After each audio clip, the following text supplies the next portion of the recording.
Halo cuy, balik lagi sama gue di Film Boy. Dan kali ini, seperti biasa, gue bakal ngomongin alur sebuah cerita film lagi nih, yang menurut gue sih cukup menarik dan juga bikin gue agak sedikit kesel sih cuy. Tapi ya udahlah ya. Jadi singkatnya aja nih, film ini tuh menceritakan tentang hidup seorang pria yang mau bunuh diri gitu, karena dia udah nggak sanggup ngebayar hutang-hutangnya, dan dia malah terdampar di sebuah pulau gitu cuy, serta dirinya yang mencoba bertahan hidup di pulau itu.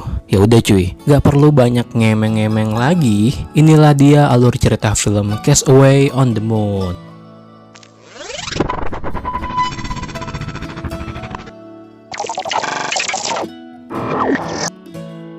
Oke, film ini berawal dari seorang pria yang lagi berdiri di sebuah jembatan gitu. Pria itu lagi teleponan nih dengan seorang petugas bank, yang ternyata petugas bank itu yang lagi menagih hutang-hutangnya si pria itu. Oke, jadi si pria ini bernama Songgun. Karena si Songgun udah nggak sanggup buat ngebayar hutang-hutangnya, apalagi hutangnya dia yang semakin banyak, di jembatan itu pula ternyata doi punya niat buat lompat bunuh diri cuy. Waduh, setelah lompat dia kan berharap nih bakal mati.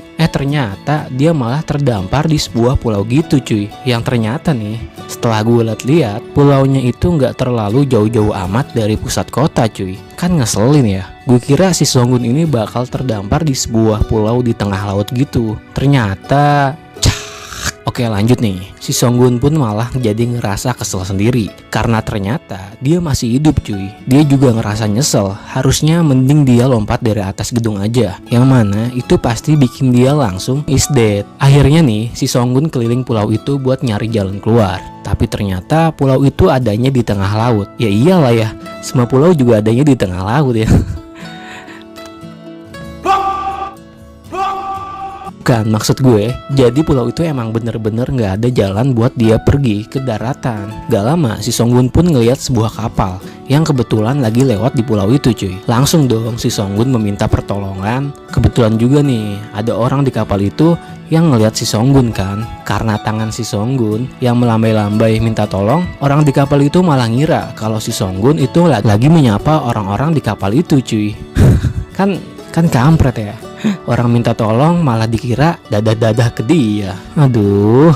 Si Songgun pun nyoba buat nge-WA pacarnya, sampai dia juga nyoba buat berenang ke seberang. Tapi tetap aja cuy, semua itu ya percuma. Karena si Songgun yang udah ngerasa putus asa banget kan, dia malah berniat mau bunuh diri aja cuy di pulau itu. Tapi pas dia lagi mau bunuh diri nih, tiba-tiba dia malah ngerasa perutnya jadi mules. Karena perutnya yang udah nggak bisa diajak kompromi lagi, dia malah OTW boker di semak-semak. Waduh, gatel-gatel tuh pasti ya si Songgun. Malamnya si Songgun ngerasa kalau hidupnya yang sekarang itu jauh lebih baik. Ya lebih santuy, lebih chill ya kan. Bebas lah pokoknya. Karena dia udah nggak harus mikirin semua utang-utangnya. Beban hidupnya sama kredit-kreditan HP iPhone 11-nya. Besoknya Songgun mencari barang-barang bekas yang mungkin aja bisa dia pakai nih. Sampai dia nggak sengaja nemuin sebuah perahu bebek yang udah nggak kepake gitu. Yang akhirnya perahu bebek itu dia jadiin rumah buat dia tidur. Singkat cerita aja, karena si Songgun yang harus tetap bisa bertahan hidup di pulau itu, dia pun memakan jamur-jamuran, mencari ikan-ikan di sungai, menjebak burung-burung dan bebek, sampai dia pun menuliskan kata help di pulau itu.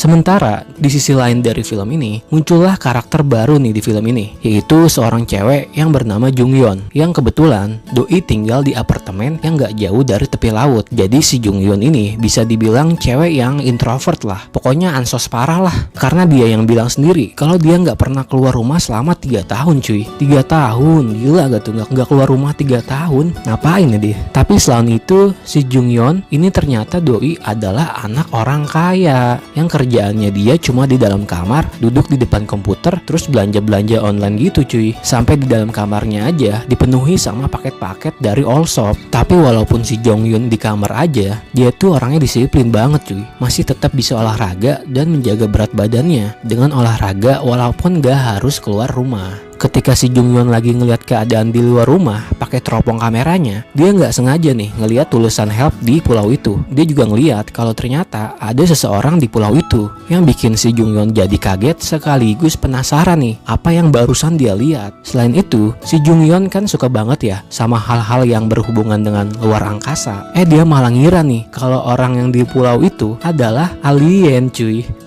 Aneh bener nih emang nih bocah ya. Singkat cerita aja ya, di pulau itu si Songgun gak sengaja nemuin bungkusan mie instan gitu. Mungkin kalau di sana itu Indomie goreng versi Korea kali ya cuy. Yang ternyata di dalam bungkus mie-nya itu masih ada sisa bumbu-bumbunya. Karena si Songgun yang lapar banget kan, dia jadi ngebayangin betapa enaknya nih makan Indomie cuy. Apalagi pakai telur ya. Karena masih ada sisa bumbu dari Indomie itu, si Songgun ini malah jadi terinspirasi buat bikin bahan mie-nya. Sampai dia simpen tuh bumbu Indominya ya kan. Sementara karena terinspirasi, akhirnya si Songgun ini mencari segala cara buat mencoba menanam dan berkebun cuy. Supaya dari hasil tanamannya itu bisa dia pakai buat bahan tepung mie. Di sisi lain ternyata setiap hari si Junghyun selalu merhatiin kegiatan si Songgun. Yang mana Junghyun masih menganggap kalau si Songgun itu adalah seorang alien.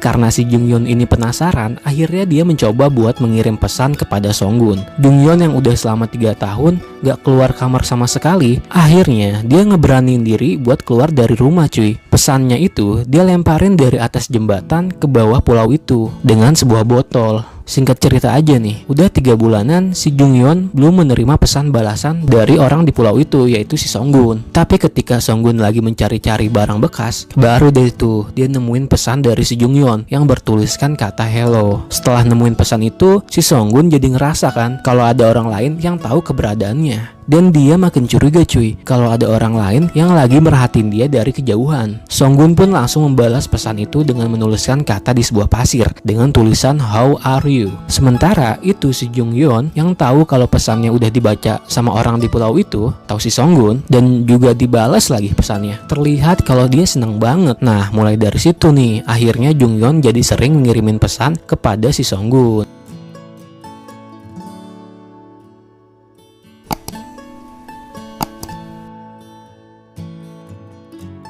Next, udah beberapa bulan berlalu. Akhirnya tumbuhan yang ditanam si Songgun pun berbuah hasil, yang mana itu adalah tanaman jagung cuy, yang bisa dia gunakan buat membuat bahan tepung mie. Junghyun yang tahu kalau si Songgun ini yang lagi berusaha membuat mie, dia pun mengirim beberapa makanan mie buat Songgun di pulau itu, yang dia anterin melalui seorang kurir. Tapi di sana ternyata Songgun gak mau menerima makanan itu cuy, dan malah ngembaliin balik makanan itu ke si kurirnya.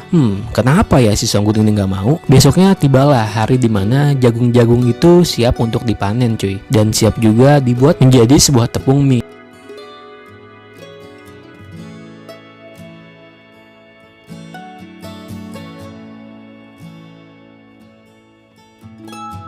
Singkat, dengan segala cara, akhirnya si Songgun pun berhasil juga nih membuat mie itu. Dan mie-nya itu siap buat dibumbuin pakai bumbu mie yang dia temuin waktu itu cuy. Nah pas dia lagi makan mie itu nih, tiba-tiba aja si Songgun ini malah nangis cuy. Kira-kira kenapa ya dia? Karena gini, ternyata dia tuh nggak nyangka banget apa yang dia rawat dan dia perjuangkan selama ini buat sebuah tanaman jagung doang, sampai akhirnya tuh jagung bisa dibuat menjadi bahan mie adalah sebuah proses yang sangat berarti dan begitu penting buat dia. Sampai dia nangis terharu karena ngerasa bahagia dan bangga atas hasil kerja kerasnya. Nah dari situlah alasan kenapa si Songgun ini menolak makanan yang dikirim dari si Junghyun. Karena si Songgun ini bisa dibilang orang yang menghargai sebuah proses banget, bukan yang instan-instan ya cuy. Keren banget nih, gokil nih si Songgun. Setelah itu si Junghyun ngirimin sebuah pesan lagi cuy, yang berisikan ucapan selamat kepada Songgun karena dia yang udah berhasil membuat sebuah mie. Karena si Junghyun yang selalu ngirim pesan sama si Songgun, sampai akhirnya bikin si Songgun jadi penasaran nih, siapa sih sebenarnya orang yang selalu ngirimin dia pesan. Junghyun yang tahu kalau Songgun ini penasaran sama dirinya, malah bikin si Junghyun ini malah jadi sedih cuy. Jadi kenapa dia sedih ya? Soalnya gini, si Junghyun ini kan cewek yang introvert ansos parah ya. Jadi dia ngerasa kalau dia tuh nggak pede gitu cuy. Apalagi kalau ada orang yang tahu tentang dirinya, karena dia ngerasa nggak secantik cewek-cewek Korea pada umumnya gitu. Apalagi ternyata kalau si Junghyun ini juga punya bekas luka di bagian kepalanya. Ya udah, makin nggak pede aja dia. Makanya kenapa setiap keluar rumah si Junghyun ini selalu pakai helm cuy.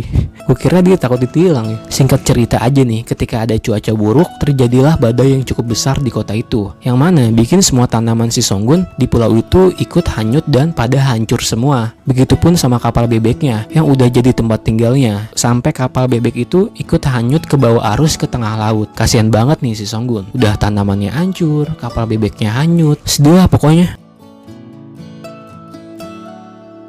Besoknya, si Junghyun ngelihat keadaan Songgun yang sedih banget gara-gara kejadian badai semalam. Sampai nggak lama nih, di pulau itu muncullah 2 orang lain nih, yang mana mereka itu adalah petugas pembersih pulau yang nanyain ke si Songgun lagi ngapain di pulau itu, karena takut kan. Akhirnya si Songgun pun malah kabur. Mungkin si petugas itu ngira kalau si Songgun itu orang gila kali ya. Dan sialnya juga, si Songgun ini kena tangkep karena kata si petugas, pulau yang di tempat si Songgun itu adalah pulau konservasi, atau bisa dibilang pulau yang dilindungi oleh pemerintah, dan sama sekali nggak boleh ada orang yang tinggal di sana. Setelah itu si Songgun dibawa nih sama petugas kembali ke kota, dan malah ninggalin si Songgun sendirian di jalanan. Udah kayak orang gila cuy, kasian banget sumpah Dani si Songgun. Sementara itu ternyata si Junghyun kebetulan ngelihat kejadian itu cuy. Dia juga coba ngeberanin diri lagi nih buat keluar dari rumah, karena dia yang mau nyamperin dan ketemu sama si Songgun. Nah, karena Songgun nggak tahu harus pergi kemana lagi, bingung kan dia, udah nggak punya tempat tinggal,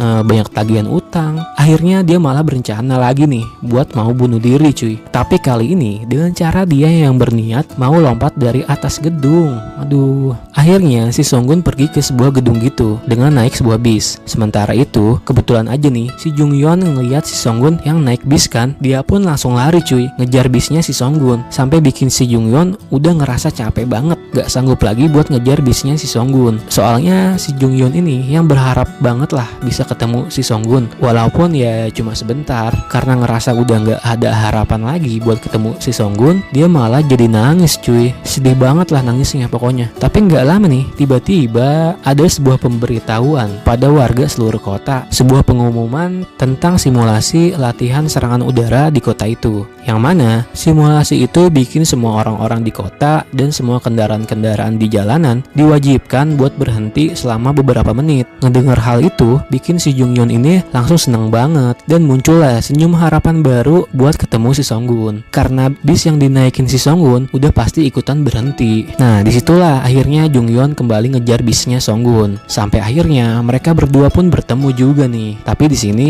kan si Songgun belum tahu nih kalau si Junghyun yang suka ngirimin dia pesan. Si Songgun pun bingung kan, sebenarnya nih cewek siapa gitu. Tapi akhirnya si Junghyun bilang kalau dialah orang yang selalu memperhatikan dan selalu ngirim dia pesan. Nah di akhir film ini terlihat nih kalau Songgun pun akhirnya bahagia banget karena bisa tahu siapa orang yang selama ini selalu merhatiin dia dan selalu ngirimin dia pesan selama dia di pulau itu. Dan akhirnya mereka berdua pun bisa dipertemukan ya. Cie Songgun. Dan film ini pun selesai. Oke cuy, segitu aja pembahasan alur cerita film kali ini. Kalau kalian suka jangan lupa di like dan subscribe. Komen aja cuy kalau next kalian mau gue bahas film apa lagi nih. Makasih juga yang udah nonton sampai habis, dan bye.